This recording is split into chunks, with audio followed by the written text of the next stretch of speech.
Quero inclusive chamar já aqui para poder fazer parte da mesa o deputado federal, né, o Toninho Wandischer, que é coordenador da bancada de deputados federais. Está chegando aqui justamente para poder bater um papo conosco no Pan News Curitiba. Deputado, bom dia, bem-vindo. Bom dia, sinta-se à vontade, muito bom dia. O Curitiba tá bom hoje o tempo, né? Tá um solzinho gostoso. Curitiba sempre o tempo é bom. Só na capital federal é que tá seco lá é demais, quente, né? demais, né? Aqui é melhor. Curitiba é fantástica, né? Uma cidade maravilhosa, né? Como a minha fazenda Rio Grande. Deputado, o senhor se lembra certamente muito bem na memória todos os episódios que o governador Orlando Pessutti comentou, e a importância da sua participação naquela oportunidade. Nós estamos, a bancada federal do Paraná, eu quero enaltecer o trabalho dos 30 deputados federais e dos 3 senadores, que têm feito um trabalho a nível de unidade, união em torno do nosso estado. Eu acho que isso é o que mais faz produzir a nossa bancada lá em Brasília. Nesse momento a gente está unido para ajudar o estado do Paraná. Então temos lá deputados de todos os partidos políticos, mas quando se trata do Paraná, a gente se une e vai atrás dos recursos. É muito importante isso, que faz com que isso foi uma forma que o governador Ratinho teve de unir a bancada. Então o governador também tem essa ideia de que não tem que ter adversário, tem que ter parceiros políticos, né? Podemos pensar diferente, mas na hora de defender o nosso estado, nós estamos sempre unidos. E agora com o Codesul, nós temos esse projeto que é uma PEC desde 2023, já conseguimos avançar bastante, já aprovamos na CCJ. Agora tem o compromisso do Hugo Mota de criar a comissão especial para poder votar na Câmara Federal e depois votar no Senado. É importante, temos mais de 250 deputados que formam a bancada sul e sudeste, isso ajuda muito, né? E a PEC também cria 1% a mais para os municípios. Então, o município vai receber o fundo de participação 1% a mais do que da repartição do governo federal.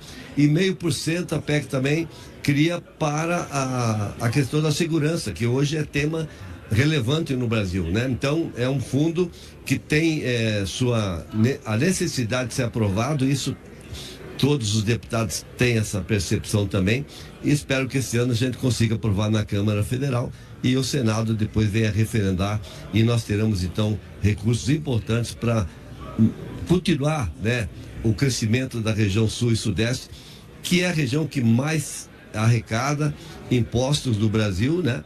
E isso ajuda também o norte e o nordeste, né? Então, quando vieram me dizer assim, o sul, o sudeste não precisa de dinheiro, eu falei, não é assim não.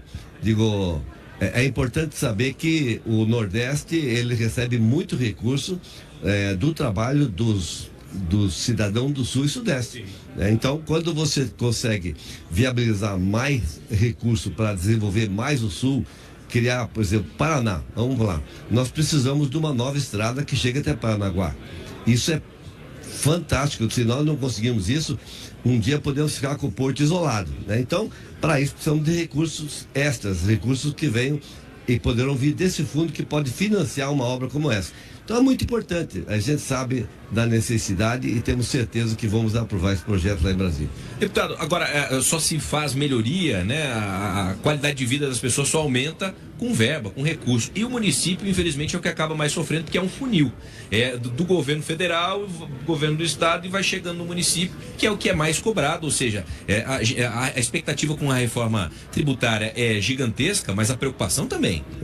A reforma tributária, ela tem um fundamento que vai acabar com essa concentração de renda em cidades produtoras e vai levar essa renda aonde existe o cidadão consumidor. Então essa é a essência da reforma. Até isso acontecer, é uma transição que vai demorar muito e vai ter muitos problemas para ser resolvidos, porque toda lei, ela não vem perfeita, ela tem que ser aperfeiçoada. E principalmente nós vamos ter 30 anos aí para fazer essa transição, né? Nós não estaremos aqui daqui 30 anos, né? Porque seria muito eu pensar que vou fazer mais de 100 anos, né?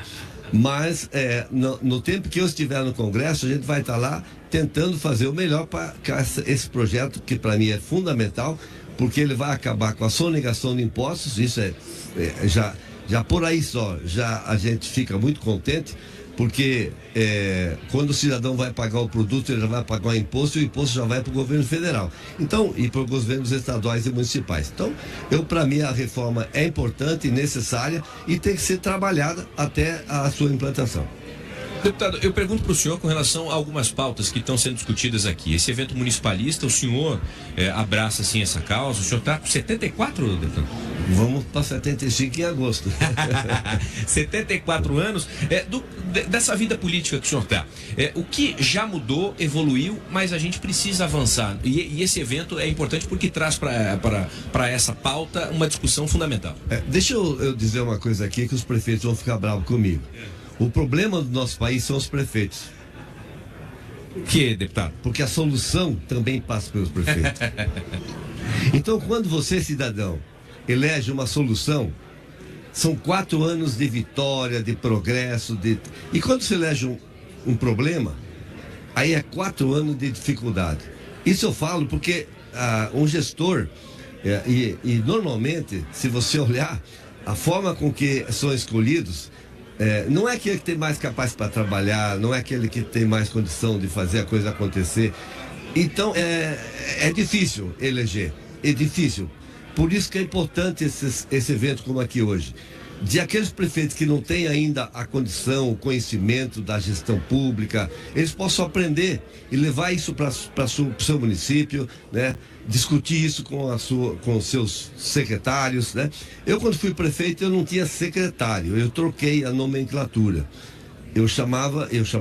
Nós fizemos uma lei onde nós tínhamos gerentes municipais, porque eu, como empresário, na minha avaliação, cada gerente municipal da saúde, por exemplo, ele tinha que ter um projeto, um programa de saúde para o seu município, aonde ele podia ver com os índices, se os índices estavam melhorando, não estavam melhorando. Quer dizer, o secretário também pode fazer isso, mas ao nome gerente dá mais ênfase de que você é um gerente, você tem que fazer, porque o secretário hoje, chamado secretário, que na minha época eu chamava de gerentes municipais, eles são fundamentais para uma boa gestão, né? Nós construímos, na época, nós assumimos um município numa situação muito precária, né? Era um município que desmembrou de Mandirituba, e Fazenda Rio Grande era distrito de Mandirituba e bairro de Curitiba. E isso a gente está falando de que ano, deputado?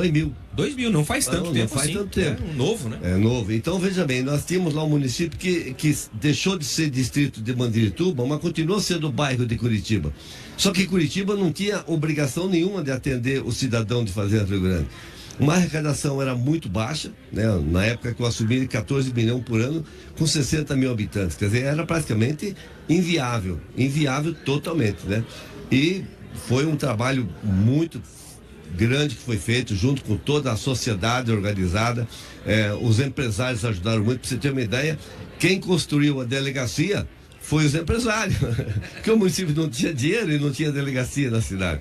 Então era muito difícil, né? Mas foi onde a cidade começou a se desenvolver. Quando nós entregamos o município, a arrecadação já era em torno de 100 milhões, já tínhamos conseguido várias empresas, como a Coca-Cola Matilhão, tínhamos viabilizado a vinda da Sumitomo, que depois se concretizou. Então é importante isso, né? Tivemos ajuda bastante do governo do estado, do governo federal. Primeiro, o governo Lula foi um governo que deu bastante condição para os municípios, né? Então, assim, eu acho que vale a pena. No município está a essência de todos os programas que o governo federal implanta. Então, é por isso que eu desafio os prefeitos, dizendo que o problema são eles, mas a solução está neles. E quando você tem uma gestão boa, né, a gente vê o município se desenvolver. Vou falar de um amigo meu, não é para ser amigo, Luizão, de Pinhais, já ouviu falar dele, né? Você viu como é que Pinhais se transformou depois da gestão do Luizão? Grande cara, meu amigo, agora não se elegeu porque faltou legenda, né? Mas ele fez quase 100 mil votos. Uma pessoa que transformou a realidade de Pinhais, tá? É muito importante. Vamos ver Jaime Lerner, vamos falar de um expoente, de um ícone, né? que transformou Curitiba. De lá para cá, Curitiba mudou totalmente, né? Então é assim que a gente vai avaliando. Lá em Maringá, hoje estamos de novo, um grande prefeito, o irmão do Ricardo Barros, né? Que é inclusive um palestrante, né? De como fazer gestão pública. Então, quando a experiência existe, as coisas acontecem, né? Sem dúvida alguma, é muito importante a gente ver a evolução da gestão pública através dos municípios. Deputado, para finalizar, quero fazer uma pergunta para o senhor, sem tomar muito seu tempo, sei que o senhor está acompanhando aqui também as discussões, as palestras. Hoje, quais são as pautas fundamentais para serem melhoradas ou trabalhadas pelos municípios? Outras pessoas que aqui estiveram no Pan News Curitiba conversando conosco, elencaram a habitação. É preciso avançar e melhorar muito a habitação. Já a questão de consórcios na área da saúde é uma outra forma de se administrar, pensando justamente o foco na solução. De que maneira o senhor acredita que para os prefeitos, para os municípios, é preciso avançar, modernizar, trazer mais eficiência para resolver problemas que entra gestão, sai gestão, acabam persistindo? O problema da habitação é um problema crônico, né? É um problema que não se resolve só pelo prefeito, né?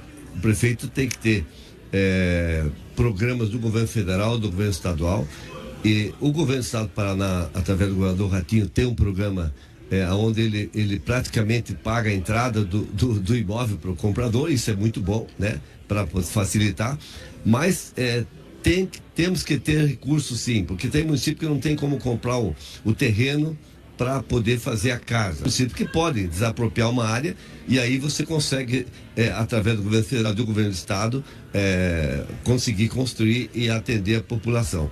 Mas você deve ter acompanhado Curitiba, tempo que as invasões aconteciam aqui em Curitiba, né? Eu lembro de uma famosa que era a Ferrovila.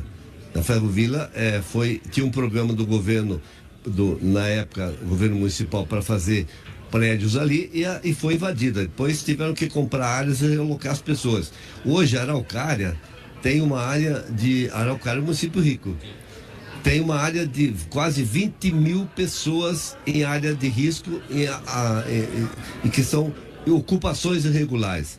Eu não consigo acreditar que uma cidade como Araucária não conseguiu resolver esse problema. Os prefeitos que passaram por lá não tiveram o cuidado necessário com isso. Eu sempre falo, se você for olhar, eu vou falar assim, aquilo que eu falei, que os prefeitos são fundamentais. Quer ver uma coisa? Vê qual é o IDEB de Araucária. Não é um dos melhores, não. Uma cidade mais rica tem uns IDEB mais baixos do estado do Paraná. Mas por que isso? Você sabe que lá a criança que estuda de primeira a nona era tudo do município. O estado não participava. E aí o que aconteceu? Você tem a dualidade.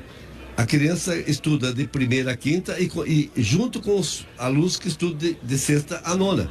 Então isso está errado. Então isso está sendo mudado agora, porque o governador Ratinho se comprometeu em construir os colégios para os alunos. Então isso é fundamental, porque a educação ela é o grande motor do desenvolvimento do nosso país. Então, se você não conseguir trazer a educação básica, aí você... E a Araucária não conseguia. Por quê? Porque, não sei por quê, que os prefeitos anteriores não queriam repassar essa obrigação que é do Estado, né? Então, hoje estamos com esse problema. Então, você viu que citei dois problemas de uma cidade rica. Agora, Araucária, para atender essas 20 mil famílias que você falou da habitação, vai ter que construir no mínimo 10 mil casas ou apartamentos, porque tem várias pessoas que moram lá, que moram em área de manancial e que não pode ficar lá. Então não é só fazer um reurb. O reurb está sendo feito agora, mas eles vão ter que relocar as pessoas que não podem morar no local onde é imprópria moradia. Então, moradia realmente é um problema sério, né? E que está sendo resolvido devagar. Então não tem como resolver diferente aqui no município. Agora, Fazenda Rio Grande, eu quero dizer para você que não tem ocupação irregular. Por quê? Porque nós tratamos esse assunto quando nós começamos na prefeitura e os prefeitos que vieram depois continuaram esse trabalho. Isso é importante, a continuidade, né, de um trabalho que deu certo. Isso é fundamental também. O estado do Paraná hoje, os municípios nunca tiveram tanto recurso para realizar obras de relevante importância para o município, como tem hoje. O governador Ratinho, hoje os municípios de 15 mil habitantes, que tiver rua sem asfaltar, que o asfalto é algo importante no município, o governador Ratinho, se tiver projeto, ele banca todo o asfalto da cidade. Isso nunca aconteceu no nosso estado. Então, nós temos realmente hoje a oportunidade de ver os municípios se desenvolver, porque temos um governador que é municipalista. Isso é muito importante também. Deputado, o gabinete sempre aberto, prefeitos que quando forem a Brasília ou não necessariamente precisam ir a Brasília, isso segue à disposição para que haja esse contato, essa interlocução. A articulação é fundamental. Política não se faz sozinho, isolado, né? Sem dúvida, nosso gabinete ele sempre está atendendo prefeitos. Aqui em Curitiba nós temos escritório também, na Marechal Deodoro. Atendo na minha empresa também, porque eu trabalho, para mim também um pouco, né? Então, quando eu estou na minha empresa, eu atendo na minha empresa. A gente tem uma relação muito boa com os prefeitos. Eu tenho o hábito de viajar e não pagar hotel. Eu fico na casa do prefeito. É uma forma de economizar e de ter bom relacionamento. Para mim, política é relacionamento, é amizade. Então, eu vou contar um episódio aqui. Eu tive aqui em São Mateus do Sul e a Fernanda é a prefeita, uma grande prefeita, uma gestora fantástica, né? E aí, tava numa festa e eu tava com sono já. Eu falei, prefeita, tava o marido dela junto, falei, eu quero ir dormir. Ela falou, então pega a chave aqui com o meu marido e vai. Aí eu fui. Só que eu chavei a casa. E quando eles chegaram, eles não conseguiram me acordar, foram dormir na casa do vice-prefeito. Tem episódios como esse que acontecem, porque a gente trabalha com amizade, com relacionamento. Para mim, política não é para inimigo. Política, você pode ter adversários, pessoas que pensam diferente, mas em Brasília hoje nós estamos vivendo um momento bem diferente, né? Hoje é uma luta entre poder e não para resolver problemas do país. Deputado, só já que estamos dando risada aqui, dos 399 municípios, o senhor conhece boa parte, conhece quase todos aí? E desses, a recepção sempre. É boa? Olha, para mim é fantástico fazer política. Eu faço porque eu gosto. Eu cheguei ontem meia-noite, né? Hoje estou aqui, daqui a pouco estou uma reunião com o presidente da Assembleia, Alexandre Cury, né? Então, à tarde tem reunião na minha empresa, porque eu tenho que despachar também. O trabalho faz você não ficar velho, né? Fica trabalhando se não dá tempo de ficar velho. Mas é bom, eu gosto de fazer política e, graças a Deus, eu tive sucesso em todas as minhas eleições, desde o primeiro até agora. E para mim é fundamental isso, ser correto, né? Cumprir com a sua palavra, né? Não deixar nada pela metade, sempre terminar todo o trabalho que você vem fazendo, porque um trabalho pela metade é um trabalho que não foi feito, né? Então, meu objetivo é esse. Tá aí, deputado Toninho Vancher conversando conosco, está à frente, né, da bancada federal e traz essa articulação com uma experiência e uma expertise muito grande. O resultado a gente tem visto, inclusive, aqui na nossa região e no nosso estado. Deputado, obrigado pela participação. Eu que agradeço. Salgado, mais doce na conversa. Essa do governador Orlando Pessutti foi maravilhosa. Fica à vontade, deputado. Obrigado. A gente segue trazendo muita informação para você.